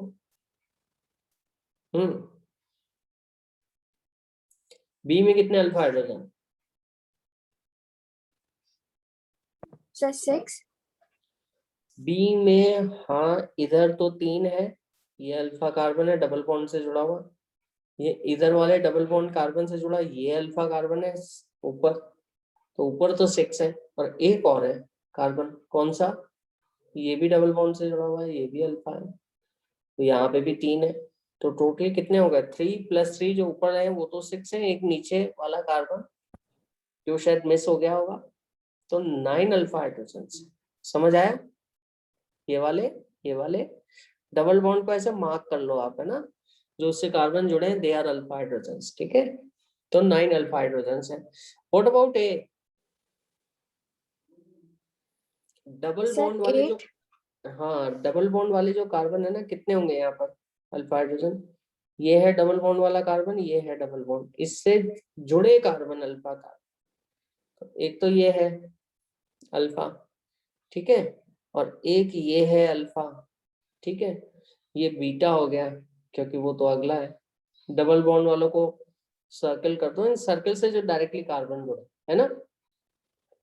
तो कितने हो गए यहाँ पर अल्फा कार्बन, बीटा नहीं गिनने अपन को, कितने हो गए? 5 अल्फा कार्बन, 5 अल्फा कार्बन के हाइड्रोजन, 5 अल्फा हाइड्रोजन। समझ आ गया? अन्वी बेटा समझ आया? अंशिका बेटा बताओ। Yes sir. ओके, और शुरू में थोड़ा थोड़ा गलती होती है इसमें, सभी से बच्चों से गलती होती है, तो कोई टेंशन वाली बात नहीं है, आराम से, है ना, बस अपन को देखना है, करना है, ठीक है। ये समझ आ रहा है? तो अब मुझे स्टेबिलिटी बताओ, अपन को करना ऐसे ही है इस, और अब स्टेबिलिटी बताओ मेरे को, कौन स्टेबल होगा, ए सबसे ज्यादा स्टेबल है, बी सबसे ज्यादा स्टेबल है, या सी सबसे ज्यादा स्टेबल?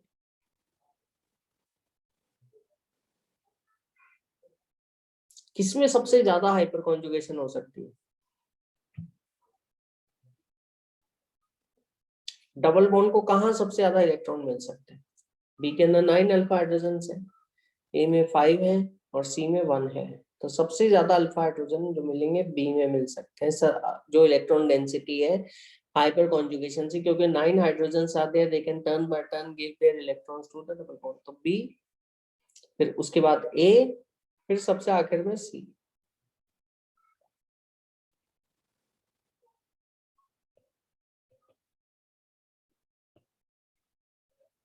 समझ आ गया? Clear? Anshika,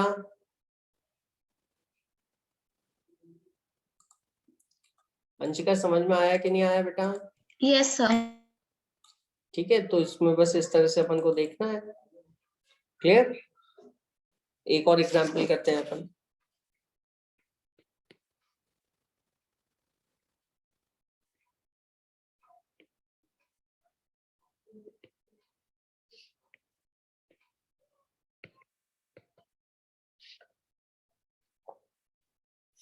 decreasing stability order बताना है आपको।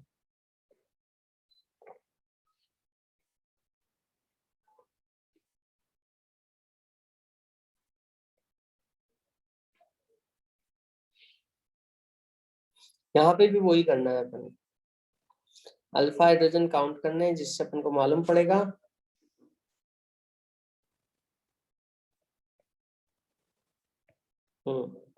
तो डबल बॉन्ड वाले जो कार्बन है उनको सर्किल कर लो आप, और उनसे जुड़े जो डायरेक्ट कार्बन है उन पे हाइड्रोजन काउंट कर लो, बस वो अल्फा हाइड्रोजन है। जितने ज्यादा अल्फा हाइड्रोजन होंगे उतना ज्यादा इलेक्ट्रॉन मिल पाएंगे डबल बॉन्ड को, और उतना आसानी से वो हाइपर कॉन्जुगेशन कर पाएगा। समझे कि नहीं समझे बच्चों? I hope it is clear.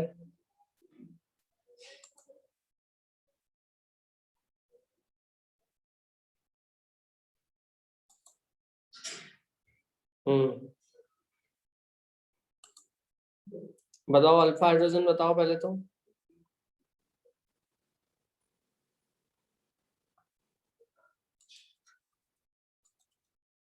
P में डबल बॉन्ड को अपन क्या करते हैं, हाईलाइट कर लेते हैं, एनसर्किल कर लेते हैं।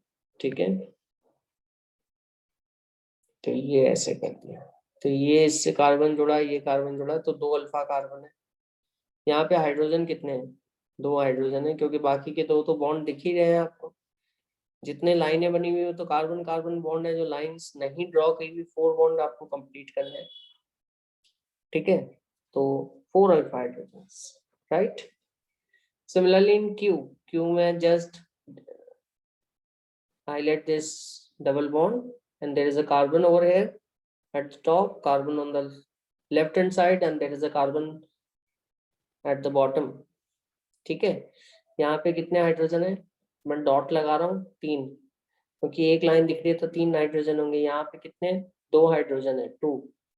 2 लाइन्स दिख रही हैं तो बाकी के 2 हाइड्रोजन होंगे, यहाँ पे 2। टोटल कितने अल्फा हाइड्रोजन है? 3 + 4 7 अल्फा हाइड्रोजन है। और यहाँ पे आपके आर में कितने अल्फा हाइड्रोजन है? 3 अल्फा हाइड्रोजन है। तो सबसे ज्यादा स्टेबल कौन होगा? स्टेबिलिटी ऑर्डर जो है सबसे ज्यादा होगा Q. It has got maximum number of alpha hydrogen followed by P and then you have R. ठीक है, समझ आ गया? अगर इनको हाइड्रोजनेशन करते हैं, है ना, तो ये एल्केन बन जाता है और हीट निकलती है हाइड्रोजनेशन की। तो जितनी स्टेबल एल्कीन है ना वो उतनी कम एनर्जी पे तो उतनी कम हीट देता है, तो उससे अपन मेजर करते हैं। ठीक है, stability order is directly proportional to number of alpha hydrogens.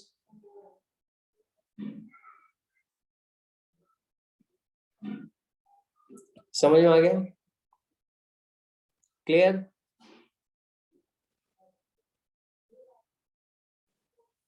फिर अपन आगे चलते हैं और आगे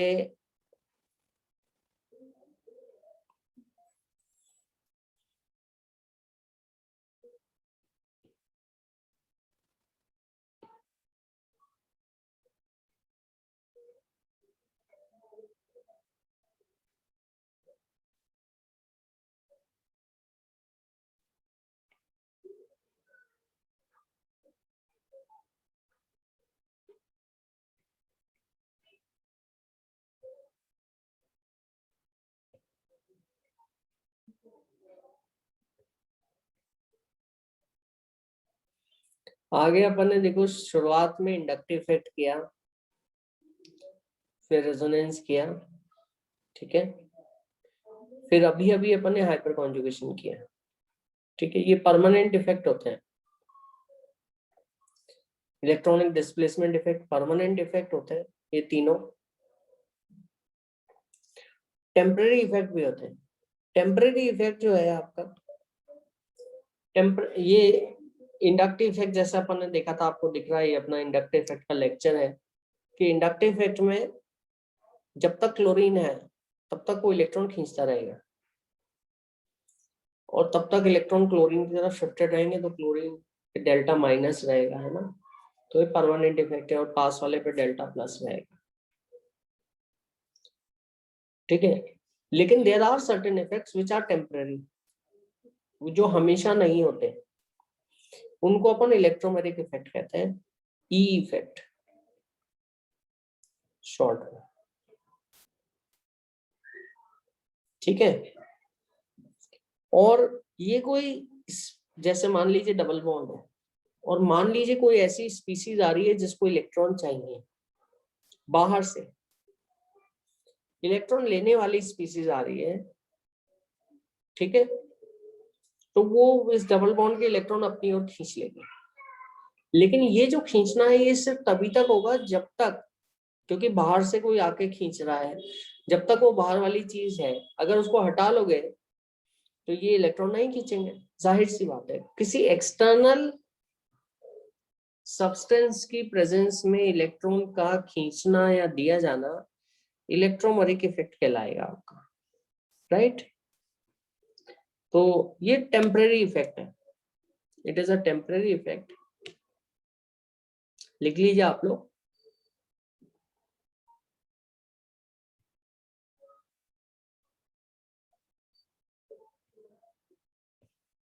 which exist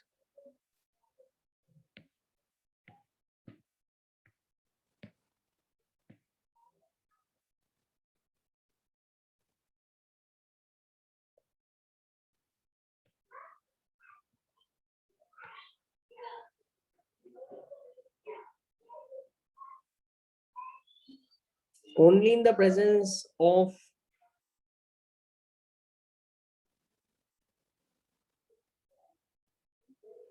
some external agent.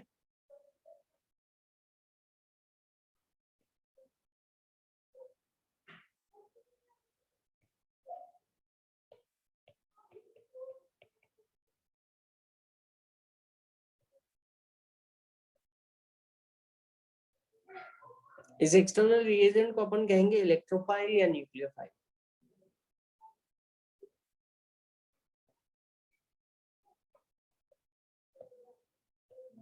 Anshika, electrophile क्या होते हैं और अन्वी न्यूक्लियोफाइल क्या होते हैं, बताओ।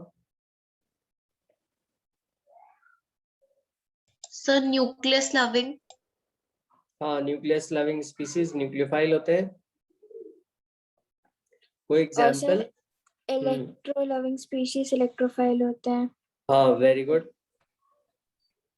इनको अपन जनरल इलेक्ट्रोफाइल को ऐसे ई प्लस करके लिखते हैं, लेकिन इसका ये मतलब नहीं कि हर इलेक्ट्रोफाइल पे प्लस होगा, ठीक है। न्यूक्लियोफाइल को अपन NU माइनस करके लिखते हैं,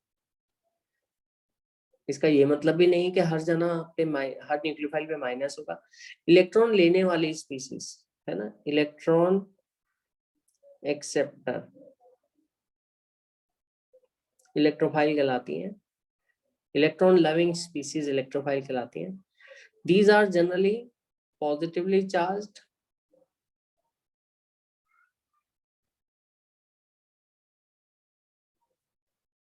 ठीक है, या फिर आपकी इलेक्ट्रॉन डेफिशिएंट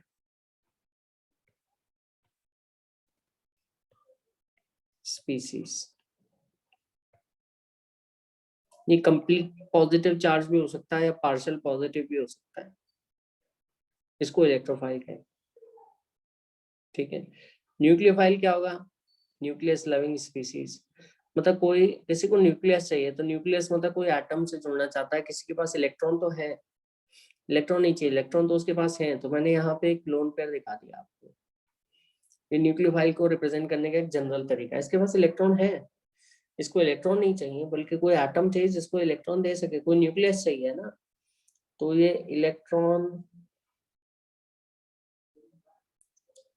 शेयरिंग एक electron giving species.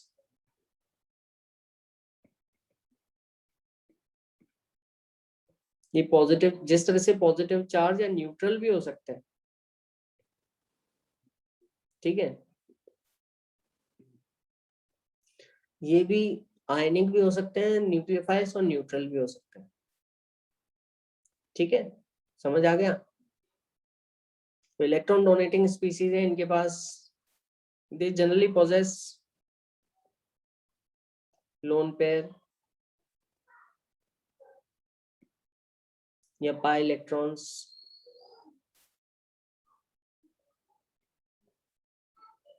which they can give easily to another substance, ठीक है। तो इलेक्ट्रोफाइल का जो इफेक्ट होगा वो पॉजिटिव इलेक्ट्रोमेरिक इफेक्ट होगा, और जो न्यूक्लियोफाइल का इफेक्ट होगा वो नेगेटिव इलेक्ट्रोमेरिक इफेक्ट होगा, जो डिस्प्लेसमेंट का इफेक्ट है। आप तो ऐसे याद रख लो कि E+ है ना, तो उसका प्लस ही इफेक्ट, इलेक्ट्रोफाइल को E+ लिखा तो प्लस ही इफेक्ट, न्यूक्लियोफाइल का माइनस ही इफेक्ट होगा, उसका उल्टा।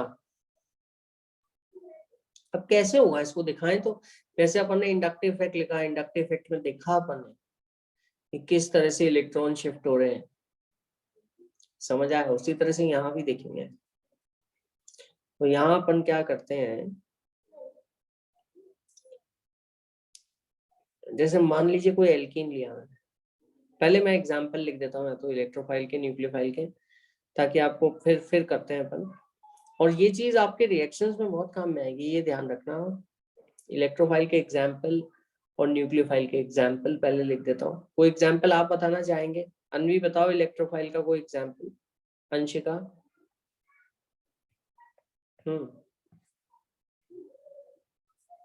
कोई ऐसी चीज जो इलेक्ट्रॉन लेना चाहती हो?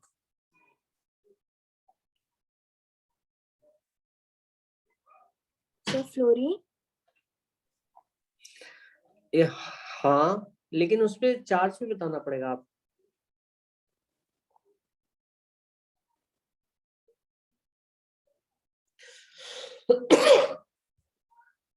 जैसे सबसे कॉमन जो है वो है H+। H+ जो अपने पानी में भी रहता है, प्रोटॉन हुआ एक तरह से, क्योंकि हाइड्रोजन एटम जो है वो तो एक इलेक्ट्रॉन होता है, अगर एक इलेक्ट्रॉन हटा दोगे प्रोटॉन।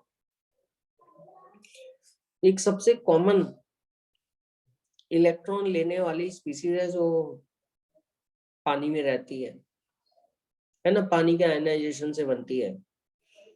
लेकिन सिर्फ यही नहीं, बहुत सारे हैं, जैसे CH3+ हो गया, इथाइल प्लस हो गया, ब्यूटाइल प्लस हो गया, ये सभी के सभी इलेक्ट्रॉन लेने वाली स्पीसीज है। हेलोजन आपने बोला, हेलोजन भी ले सकता है, बिल्कुल सही बोला आपने। X2 एक्स हेलोजन है, general representation fluorine, chlorine, bromine या आयोडीन, या X+ भी हो सकता है, जैसे Cl2 भी हो सकता है और Cl+ भी हो सकता है। ये Cl+ ज्यादा अच्छा लेने वाला होगा क्योंकि उस पे प्लस है। अगर लेने वाला एटम एक ही है तो जिसपे प्लस ज्यादा होगा वो ज्यादा लेने वाला होगा, है ना, समझ गए। और जैसा कि मैंने कहा कि ये भी जरूरी नहीं है कि हर पे प्लस ही हो, न्यूट्रल भी हो सकते हैं। जैसे अगर आप BF3 को देखोगे, ध्यान से देखना, ये पूरे ऑर्गेनिक में काम में आएगा अपने 2 साल, ठीक है।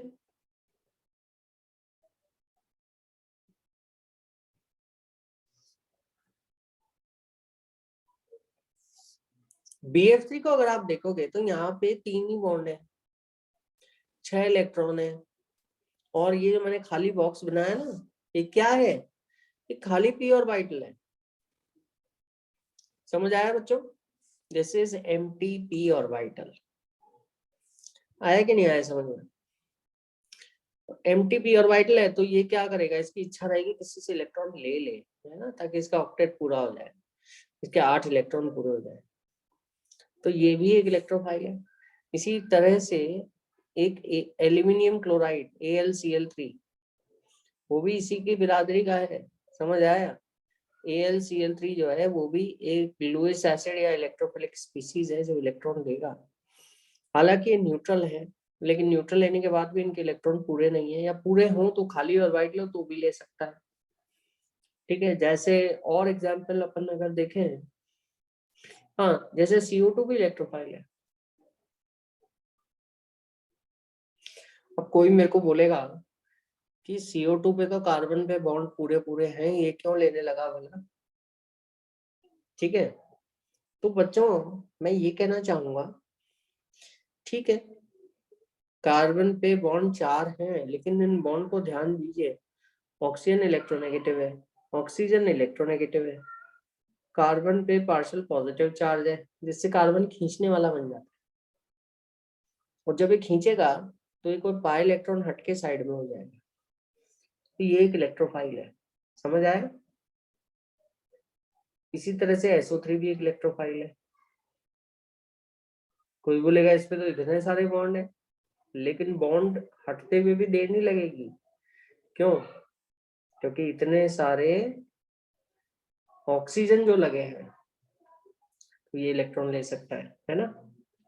इसी तरह से कुछ न्यूक्लियोफाइल की चर्चा कर लेते हैं अपन। न्यूक्लियोफाइल जो है, जैसे अगर आप देखेंगे H- न्यूक्लियोफाइल है, CH3- न्यूक्लियोफाइल है, ठीक है, या फिर आपका NH3 न्यूक्लियोफाइल है, या NH2- न्यूक्लियोफाइल है, ठीक है, आपका OH- न्यूक्लियोफाइल है, H2O न्यूक्लियोफाइल है। न्यूट्रल और नेगेटिव आपका H2S न्यूक्लियोफाइल है या SH- न्यूक्लियोफाइल है। जाहिर सी बात है SH- और H2S में SH- ज्यादा स्ट्रॉन्ग न्यूक्लियोफाइल होगा। ठीक है, बहुत सारे न्यूक्लियोफिलिक स्पीसीज हैं, ठीक है, जिनमें पाई बॉन्ड होता है, वो भी न्यूक्लियोफाइल का काम कर सकते हैं, पाई इलेक्ट्रॉन दे सकते हैं।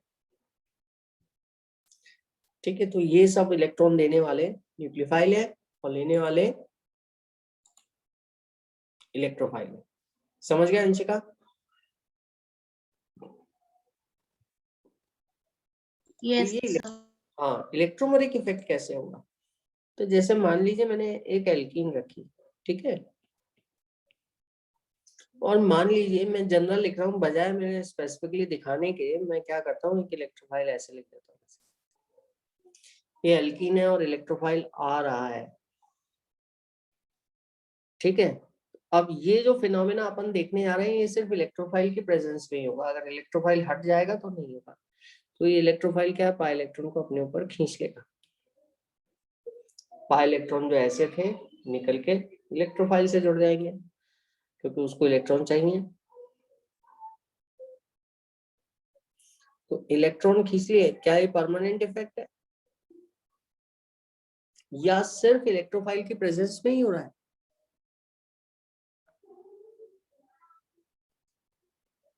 परमानेंट इफेक्ट तो नहीं है ना, ये सिर्फ और सिर्फ इलेक्ट्रॉन इस इलेक्ट्रोफाइल के प्रेजेंस में ही हो रहा है। तो ये जो इफेक्ट देख रहे हैं अपन, इसको अपन कहेंगे इलेक्ट्रोफाइल का इफेक्ट। मैंने बताया था पॉजिटिव इलेक्ट्रोमेरिक इफेक्ट।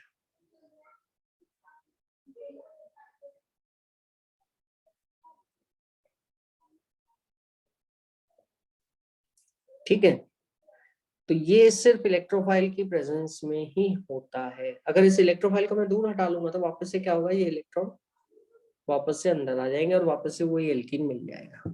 ठीक है, तो positive electromeric effect, we observe such kind of effect only. This is a temporary effect, of course, because the moment you are going to remove this electrophile, ये जो electron का बाहर निकलना है ये भी नहीं होगा। ठीक है, इसी तरह से नेगेटिव इलेक्ट्रोमेरिक इफेक्ट भी होता है, वो न्यूक्लियोफाइल लगाते हैं। न्यूक्लियोफाइल ऐसे याद रखना नेगेटिवली चार्ज होते हैं और नेगेटिव इलेक्ट्रोमेरिक इफेक्ट लगाते हैं। कैसे लगाते हैं ये अपन देखें। मान लीजिए कि मैं कुछ ऐसा ले लेता हूँ, ये फॉर्मल्डिहाइड है, ठीक है, HCHO मिथेनॉल। अब यहाँ पे प्लस है और यहाँ पे पार्शियल नेगेटिव है। यहाँ बॉन्ड नहीं तोड़ा मैंने, लेकिन बिना बॉन्ड तोड़े भी इलेक्ट्रोनेगेटिविटी के डिफरेंस के कारण प्लस और माइनस हल्का हल्का पॉजिटिव नेगेटिव चार्ज है। पूरा बॉन्ड तोड़ दूंगा तो पूरा प्लस और पूरा माइनस आएगा। अब मान लीजिए मैं कोई न्यूक्लियोफाइल की स्पीसीज ले रहा हूँ, इसको मैं जनरल ऐसे दिखा सकता हूँ, या आप चाहें तो स्पेसिफिकली एक न्यूक्लियोफाइल ले सकते हैं, जैसे साइनाइड CN-। ठीक है, तो अब अगर न्यूक्लियोफाइल आएगा, अगर इलेक्ट्रोफाइल आया, तो electrophile has snatched away the pi electron density away towards itself, खींच लिया, उसको चाहिए थे इलेक्ट्रॉन लविंग स्पीसीज। लेकिन न्यूक्लियोफाइल को इलेक्ट्रॉन नहीं चाहिए, उसको एटम से जोड़ना है ना। तो न्यूक्लियोफाइल जो है वो पॉजिटिवली चार्ज एटम की ओर बढ़ेगा, उसको एटम से जोड़ना है। और अगर एटम पे पाई इलेक्ट्रॉन है तो न्यूक्लियोफाइल तो अपने पाई इलेक्ट्रॉन लेके आ रहा है, तो न्यूक्लियोफाइल क्या करेगा, उसके पाई इलेक्ट्रॉन को दूर भगा देगा, समझ आया, पुश कर देगा। तो मैं क्या कर रहा हूँ, ये पाई इलेक्ट्रॉन को दूर भेज रहा हूँ। इलेक्ट्रोफाइल तो इलेक्ट्रॉन को खींच रहा था अपनी ओर, electron loving species, nucleophile electron भगा देगा, इट विल हेट इलेक्ट्रॉन्स, है ना, क्योंकि वो खुद नेगेटिव चार्ज है, उसके पास वैसे ही इलेक्ट्रॉन है और इलेक्ट्रॉन इलेक्ट्रॉन रिपेल करते हैं। और न्यूक्लियोफाइल को मैंने किस पे भेजा, पॉजिटिव एंड पर, है ना, क्योंकि न्यूक्लियोफाइल माइनस चार्ज है, तो वो पॉजिटिव एंड की तरफ बढ़ेगा। तो मैंने CH2 किया, C ये O है, देखिए, और यहाँ मैंने न्यूक्लियोफाइल ने आकर अपने इलेक्ट्रॉन दिए, ये CN, या आप यहाँ से न्यूक्लियोफाइल को ऐसे दिखा सकते हैं, कोई भी ले लो, CN- ले लो या न्यूक्लियोफाइल ले लो, तो न्यूक्लियोफाइल जुड़ गया यहाँ पर। तो पाई इलेक्ट्रॉन हुआ करते थे, अब वो ऑक्सीजन पे 2 लोन पेयर तो पहले से ही थे, लेकिन ये जो पाई बॉन्ड के इलेक्ट्रॉन है ये भी अब ऑक्सीजन पे जा चुके हैं, तो यहाँ पे माइनस चार्ज आ गया। ठीक है, तो न्यूक्लियोफाइल, ये न्यूक्लियोफिलिक एडिशन रिएक्शन कहलाता है, अपन आगे पढ़ेंगे, बहुत इंपॉर्टेंट है, 12th में भी यही पढ़ा रहा हूँ। ठीक है, न्यूक्लियोफिलिक एडिशन रिएक्शन, या और ऊपर वाला इलेक्ट्रोफिलिक एडिशन रिएक्शन कहलाता है, 12th में पढ़ा रहा हूँ, और अभी अगले चैप्टर में पढ़ाऊंगा हाइड्रोकार्बन। ठीक है, तो न्यूक्लियोफाइल का ये नेगेटिव इलेक्ट्रोमेरिक इफेक्ट कहलाता है।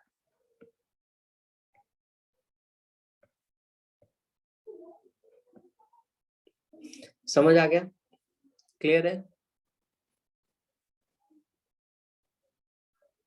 अंशिका कोई डाउट? टेम्परेरी इफेक्ट है ना, टेम्परेरी इफेक्ट है। टेम्परेरी मतलब जब तक ये इलेक्ट्रोफाइल न्यूक्लियोफाइल रहेंगे, इलेक्ट्रोफाइल तो पाई इलेक्ट्रॉन को खींच लेगा, न्यूक्लियोफाइल पाई इलेक्ट्रॉन को दूर भगा देगा, अपने से अगले एटम पे भेज देगा। तो टेम्परेरी इफेक्ट है, इलेक्ट्रोफाइल न्यूक्लियोफाइल हटा लो तो ये इफेक्ट खत्म। क्लियर? तो ये अपन को ध्यान रखना है बिल्कुल। ठीक है, तो these are electromagnetic effects, these are temporary, और इससे अपना इलेक्ट्रॉनिक डिस्प्लेसमेंट इफेक्ट पूरा होता है। इसके बाद फिर अपन करते हैं एलिमेंटल डिटेक्शन। एलिमेंटल डिटेक्शन क्या होता है, कुछ बताना चाहोगे? थोड़ा सा अपन जस्ट एक नाम तो पढ़ लें, टाइम तो होने वाला है पूरा। एलिमेंटल डिटेक्शन, जैसे मैंने आपको एक ऑर्गेनिक कंपाउंड दे दिया, ठीक है, टेस्ट ट्यूब में। अब मैं आपसे पूछता हूँ कि इसमें क्लोरीन का एटम है या सल्फर है या नाइट्रोजन है, और कार्बन हाइड्रोजन तो खैर होती है, सबको पता है, लेकिन वो प्रूव करके बताना है आपको। और ये भी बताना है कि क्या क्लोरीन है या F है या Br है। तो ये एलिमेंटल डिटेक्शन टेक्निक्स कहलाता है।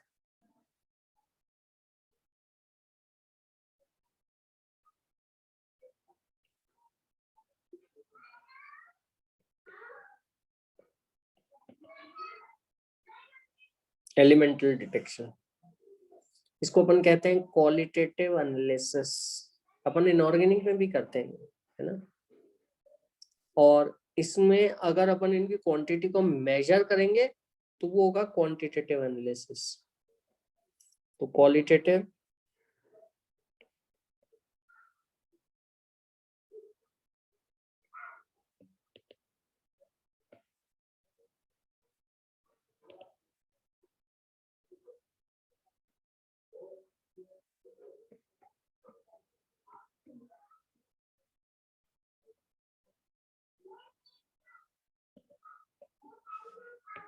और क्वांटिटेटिव एनालिसिस, क्वालिटेटिव और क्वांटिटेटिव।